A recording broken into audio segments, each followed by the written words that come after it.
And now the green flag waves for the first time ever on the World of Outlaws at Ogilvie Raceway.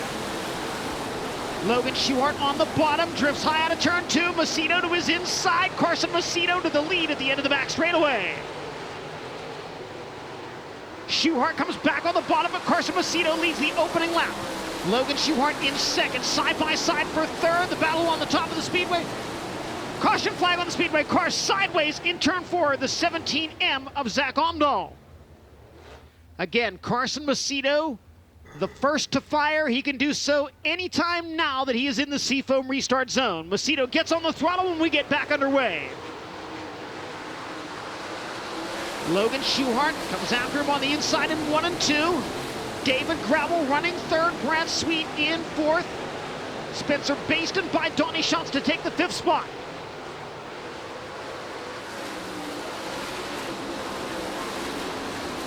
Carson Macedo pulling away from the field. Donnie Schatz back to the inside in 1 and 2, coming after Baston to try to reclaim 5th. Couldn't make the pass there. He'll duck back to the inside of the racetrack in turns 3 and 4.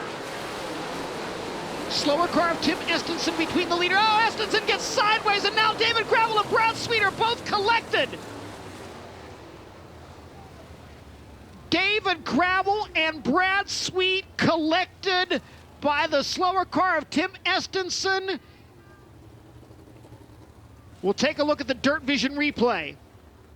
And again, by this point, contact had been made between Logan Schuchart and Tim Estenson. Schuchart able to drive away, but Sweet and Gravel collected, and this could be huge for the points battle with the World of Outlaws NOS Energy Drink Sprint Car Series, because Carson Macedo was having his way with the field. Brad Sweet is now down here in the work area, taking a look here at the right rear portion of this car. The Jacobs ladder's intact, the right rear shock's intact, right rear arm's all right. Now they're taking a look at the front end of this car. Quite animated in the car here, trying to tell these guys to get it going. Let's get this thing back out there. A little bit of encouragement here, good or bad here from Gravel. He's screaming from behind the wheel, so they're trying to get this thing back together. They're getting close. Not sure how much time's left on the clock here, John, but they're pushing it. Green flag waves, and Schuchart pulls even with Macedo racing for the lead into turn 1. Slide job. Schuchart led it for about 30 feet before Macedo was able to reclaim the point. Schuchart back again to the inside in 3 and 4, but can't make it happen. Loses some ground there.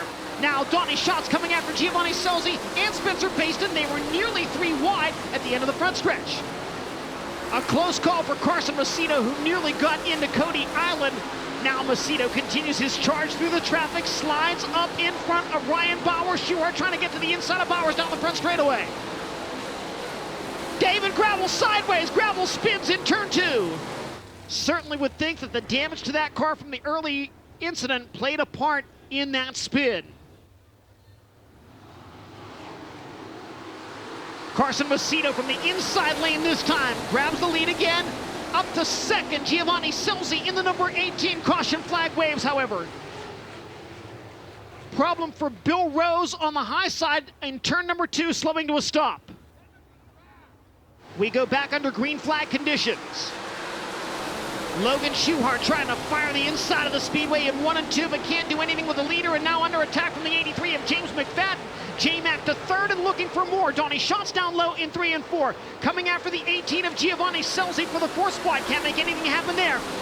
And Sheldon Hodenshield to 6. James McFadden around the outside of Logan Schuchart. Very close quarters action there. J-Mac takes second. Slide job by Sheldon up over the cushion. Donnie Schatz back to his inside. Donnie Schatz maintains 5th from Sheldon Hodenshield. Macedo to the inside of another slower car in 3 and 4, while McFadden jumps the cushion, gathers it back in, but that puts Giovanni Scelzi and Logan Schuchart just behind the number 83. And as those 3 go at it, Carson Macedo starts to pull away. Schuchart trying to slide her on Scelzi. It is successful, at least for the moment. Logan Schuchart now back into the 3rd spot. Donnie Schatz to the inside of Scelzi, looking for 4th. Makes the pass. The bottom now working for Donnie Schatz. He comes after Schuchart in the 3rd spot in 3 and 4. Schatz has been better on the bottom in 1 and 2, 3 and 4, not as good. In fact, Scelzi gets back by the 15. Brad Sweet gets by Sheldon Hodenshield for 6th. White flag waving for Carson Macedo. 1 lap to go. It is a war for second among 5 cars into turns 1 and 2. But out in front and racing to the checkered flag, Carson Macedo will win the World of Outlaws' first ever appearance at Ogilvie, and he wins it in a big, big way. At the line, Logan Schuchart second, Donnie Schatz third, Giovanni Scelzi fourth, and James McFadden fifth. They were bunched up coming to the checkered flag for second on back, but it all happened 5 seconds behind Carson Macedo. Hoosier Tire neckband, NOS energy drink victory lane hat, and VP Fuels checkered flag as Carson Macedo celebrates his feature win and his ascension to the top of the World of Outlaws point standings once again.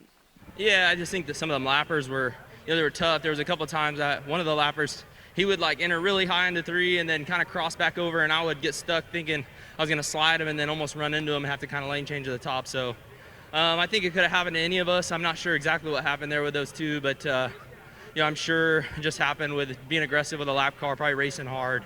My guys did an incredible job. This thing was a dream to drive. I knew I was in pretty good shape. I was trying to pace myself in lap traffic and not do anything stupid. I could see the Jumbotron up there and was kind of watching almost every lap on the screen. So I had an idea of where other guys were and was just trying to pace my race the best I could. So hats off to Philip Dietz, Clyde Knipp, Nate Reppitz. They gave me a hot rod there. I feel like I could move around. I knew the top was going to be really good. When we were kind of pacing around there before that accident happened there, we had a long break before the race started. I felt like the top was just really good and the bottom was already fairly thin, and we're just carrying so much speed around here, it's hard to stick it like that. So yeah, I'm just thankful for my team. My guys did an incredible job. I felt like it feels good to get a win. We've been strong lately, and it just feels good to be consistent. Yeah, I was talking to Brad Sweet. I feel like it's like icing the kicker.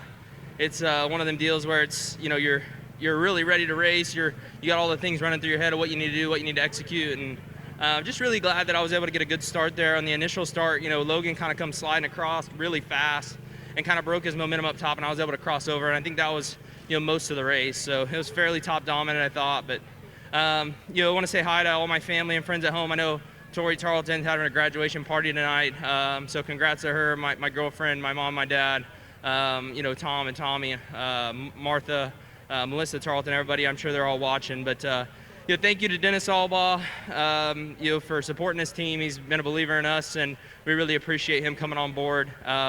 Royal Jones, Mesilla Valley Transportation, Tammy and Kyle Bolts, the Sage family, the Bolts family, Durst Incorporated, Myers Constructors, Liquid Trucking. Sorry, I got so much going through my head right now. Kistler Engines, Factory Cane Shocks, Maxim Chassis, everybody. It's a group effort. We're thankful for every single person that's a part of this team, and usually I'm pretty good at the sponsors, but I got so much going through my head right now of that race and how it played out. So I'm thankful that I went back to the bottom on the restarts. I was nervous that one restart, Logan got really good start next to me. He was able to slide across, but just broke his momentum enough to where I could square him back up and get off the corner in front of him again. So didn't make that mistake twice, thankfully. One more thing to run through your head. You are now, once again, the World of Outlaws point leader. Congratulations tonight. Yeah, I appreciate that. It's not going to be easy. Those two are incredibly good. There's a lot of good cars in the field, so we'll just keep plugging away and you'll work on the process. That's the main thing.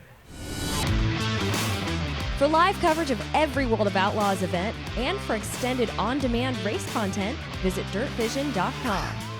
For full race results, features, and series news, visit worldofoutlaws.com.